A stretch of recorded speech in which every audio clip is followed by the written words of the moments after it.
ఇప్పుడు first and foremost Anam Venkataramana Reddy Telugu Desam party అధికార ప్రతినిధిగా ఈ డిబేట్లో నేను మాట్లాడదలుచుకోలే. వెంకటేశ్వర స్వామి భక్తుడుగా మా కులదైవంగా నేను చెప్పాల్సింది స్ట్రైట్ ఫార్వర్డ్గా చెప్తా.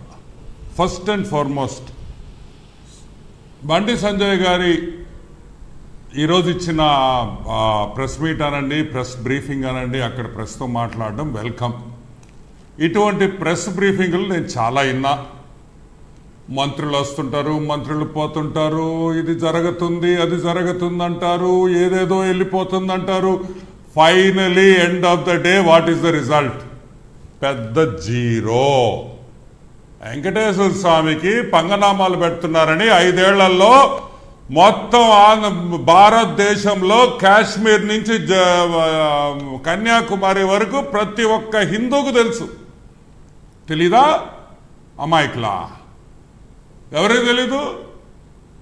5 ఏళ్లగా 100,000 కోట్ల ఎర్రచందనం వెళ్ళిపోయిందని కొత్తగా చెప్పాలా బండి సంజయ్ గారు వచ్చి మాకు? ప్రతి చిన్న పిల్లోడిని అడిగినా చెప్తాడు. ఎర్రచందనం ఎవరు కొడుతున్నారు, ఎవరు ట్రాన్స్పోర్ట్ చేస్తున్నారు, ప్రతి ఒక్కడు చెప్తాడు. 5 ఏళ్లుగా తిరుమలలో టికెట్లు అమ్ముకున్న బ్యాచ్ ఎవరో ప్రతి ఒక్కరికి ఆటో డ్రైవర్ కాడి నుంచి, క్యాబ్ డ్రైవర్ కాడి నుంచి, తిరుమలకి అప్ అండ్ డౌన్ చేసే ట్యాక్సీ డ్రైవర్ని అడిగితే చెప్తాడు. ఏం చేశాం? 5 ఏళ్ళు ఏం చేయగలిగారు అని అడుగుతున్నా. ఒకే మాట్లాడి అది చేసేస్తాం, ఇది చేసేస్తాం. It's all non sense. Venkateswara స్వామిని 5 ఏళ్లుగా ఎవరు పట్టించుకోలేదు. Let us be frank and straightforward.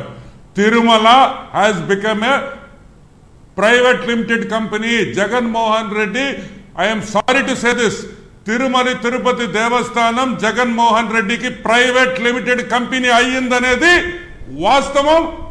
Andhra రాష్ట్రంలో ఏ హిందువుని అడిగినా కూడా చెప్తాడు. కానీ ఎవరన్నా ముందరకు వచ్చారా? ఆపేరా?